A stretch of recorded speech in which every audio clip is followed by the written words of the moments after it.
दोस्तों वीडियो सिर्फ और सिर्फ एजुकेशनल पर्पस के लिए है, इन्वेस्टमेंट एडवाइस नहीं है। तो वीडियो को देखकर आप सीख सकते हो और इन्फॉर्मेशन को ले सकते हो।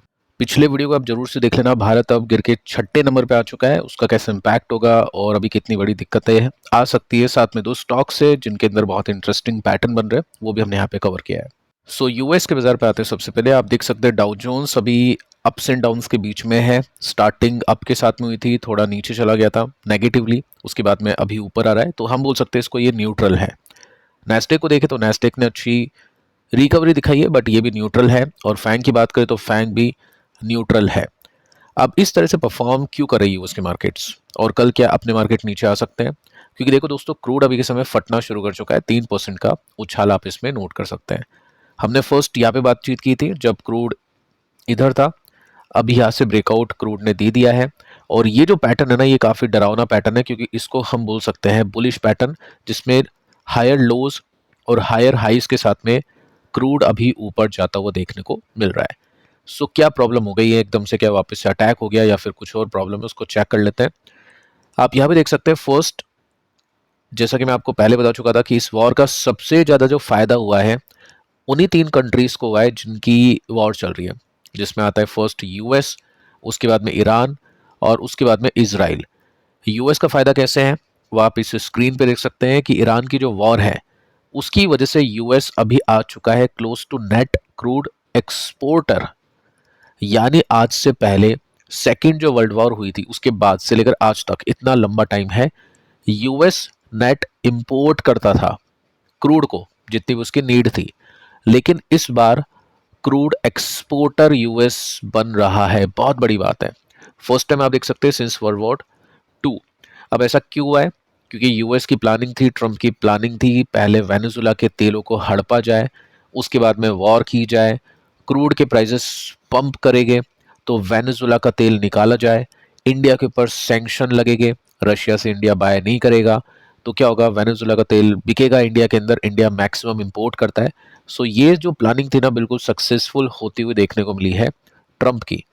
यहाँ पे आप देख सकते हैं कि यूएस जो अभी के समय ब्लॉक कर रहा है, उसकी वजह से क्या होगा, ईरान एक्सपोर्ट नहीं कर पाएगा और यूएस एक्सपोर्ट करेगा उन प्राइजेस के ऊपर जो कि अभी हो चुके हैं पंप। तो ये जो प्राइस ऊपर जा रहा है, यूएस का मार्केट इस वजह से नीचे इसलिए नहीं है क्योंकि एक्चुअली इसका फायदा यूएस को ही मिल रहा है। लेकिन हाँ, इंडिया के ऊपर प्रेशर बनेगा क्योंकि इंडिया को महंगा खरीदना पड़ेगा, और यूएस का जो तेल है वैसे भी अपनी रिफाइनरीज को इतना कुछ खास सूट नहीं करता है। वेनेजुला का तो तेल बहुत ही खराब है, तो वो सब प्रॉब्लम आएगी आगे चल के इंडिया को। सो देखते हैं इंडिया इसको किस तरह से देखेगा, किस तरह से इससे डील करेगा। बाकी हाँ, क्रूड के प्राइसेस पंप कर चुके हैं, which is very negative for Indian stock markets. आगे चलते हैं। यहाँ पे आप देख सकते हैं कि अब एक और झटका लग चुका है। यूएस ने कह दिया है, जो हमने छूट दी थी इस वॉर के अंदर कि भारत खरीद सकता है रशियन तेल, ईरान का तेल, वो अब रिन्यू नहीं होगी। यानी जितना टाइम दिया था वो टाइम अब एंड हो चुका है। तो इसकी वजह से इंडिया क्या करेगा, अब यूएस से बाय करेगा, और यूएस से तेल भी खराब मिलेगा, प्लस प्राइसेस भी पंप मिलेंगे, जिससे यूएस के मार्केट स्ट्रांग होंगे, यूएस की इकोनॉमी स्ट्रांग होगी और इंडिया वीक हो सकता है। ठीक है, तो ये अच्छी न्यूज़ नहीं है। लेट्स सी कि अब इंडिया इससे किस तरह से डील करता है और आगे किस तरह की न्यूज़ अपने को सुनने को मिल जाती है। सो अब दोस्तों नंबर्स पे आते हैं। आज के दिन काफ़ी इंटरेस्टिंग कंपनी, इसके क्वार्टर 4 के रिजल्ट्स आ चुके हैं, चेक करते हैं। First HDFC asset management company, 1 बजे के आसपास के रिजल्ट है। इम्पैक्ट देख सकते हैं न्यूट्रल है, यानी रिजल्ट ओके थे। डिविडेंड दिया है 54 रुपीज़ का। आगे चलते हैं, इसके अंदर परसेंटेज में ग्रोथ देखते हैं। सेल्स 17% के साथ में बढ़ चुकी है। नेट प्रॉफिट 2% के साथ में गिरा है, क्यू क्यू बेसिस पे भी और वाई बेसिस पे भी। स्टॉक की प्राइस को देखें तो अपने बॉटम से रिकवर कर चुका है लगभग लगभग 20%। तो जब रिजल्ट ओके आते हैं, स्टॉक ऑलरेडी चल चुका होता है, तो दो चीज़ें होती है, या तो अगली ग्रोथ होगी वो काफ़ी स्लो होगी, या फिर स्टॉक नीचे आएगा। ठीक है, तो इस हिसाब से अपन इसको देखेंगे। इसके बाद में सेकंड कंपनी है विप्रो। विप्रो ने आज के दिन न्यूट्रल परफॉर्म किया। रिजल्ट इसके 4:30 बजे के आसपास आए थे। रिजल्ट कैसे उसको चेक करते हैं। फर्स्ट अपन एस्टिमेट को देखते हैं रेवेन्यू की। एस्टिमेट थी 243.43 और रिजल्ट है 242, यानी 43 से 42, यानी थोड़े से वीक है रेवेन्यू के टर्म्स में।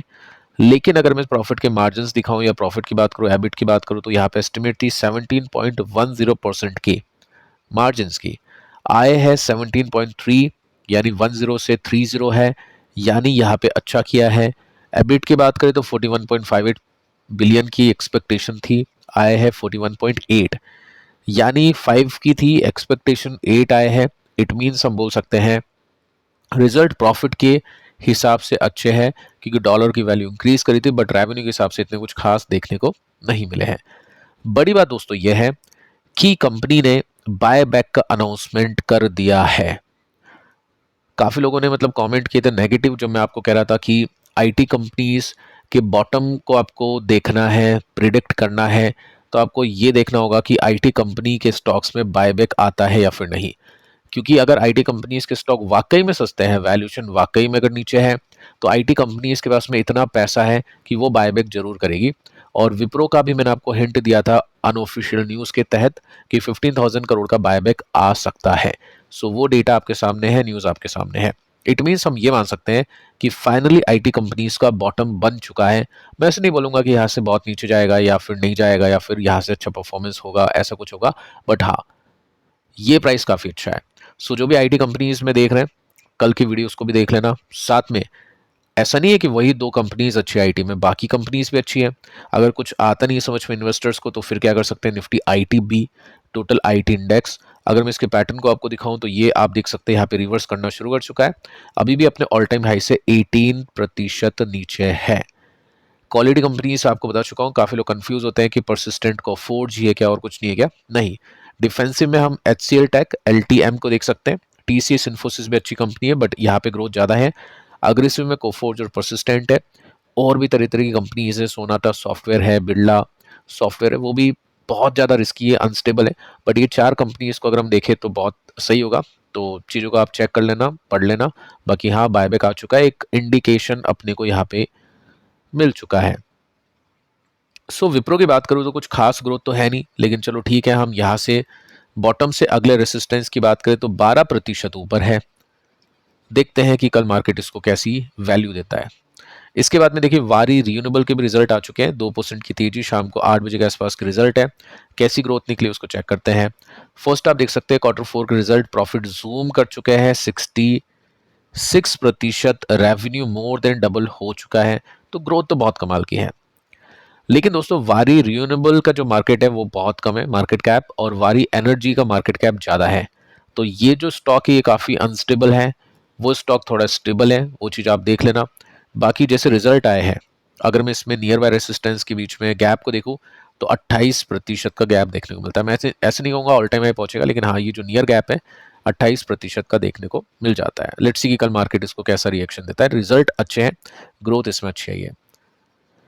इसके बाद में देखिए दोस्तों एंजल वन के भी रिजल्ट आ चुके हैं, जस्ट अभी 8:18 पर। रिजल्ट कैसे हैं इसको चेक करते हैं। सो यहाँ पे आप देख सकते हैं एबिटा कंपनी का 75% के साथ में ग्रो कर चुका है, बहुत अच्छी बात है। नेट प्रॉफिट की बात करें 82% के साथ में ग्रोथ है, बहुत अच्छी बात है। रेवेन्यू की बात करें तो 36% के साथ में ग्रोथ है, बहुत अच्छी बात है। यानी प्रॉफिट के जो मार्जिन है वो इंक्रीज करे हैं, और ये चीज हो सकता है इन्वेस्टर्स को पसंद आ जाए। सो कल जो एंजल वन का दिन है ना, वो काफ़ी इंपॉर्टेंट है, क्योंकि जो लेवल है वो अपने रेसिस्टेंस के आसपास है। यहाँ पे मेक और ब्रेक की स्थिति है, और रिजल्ट देखने पर लग रहा है कि शायद ब्रेकआउट हो जाए। अगर ब्रेकआउट हो गया तो ये मल्टी ईयर 2024 से लेकर अभी तक का ये जो हम बोल सकते हैं डिसेंडिंग रेसिस्टेंस जो बन रहे थे वो ब्रेकआउट होगा। उसके लिए फिर इन्वेस्टर्स अगले रेसिस्टेंस को देखेंगे एक स्विंग के लिए, जो कि है इसका ऑल टाइम हाई 30% ऊपर। सो काफ़ी कुछ कल देखने को मिलेगा स्टॉक मार्केट के अंदर। देखते हैं कि कल किस तरह के रिएक्शंस आते हैं इन कंपनीज के अंदर। बाकी यूएस मार्केट की ऑयल की सिचुएशन मैं आपको बता चुका हूँ, उसको भी थोड़ा सा ट्रैक करेंगे और ध्यान में रखेंगे। बाकी पिछले वीडियो को आप देख लेना। मिलते हैं नेक्स्ट वीडियो में, तब तक के लिए बाय बाय।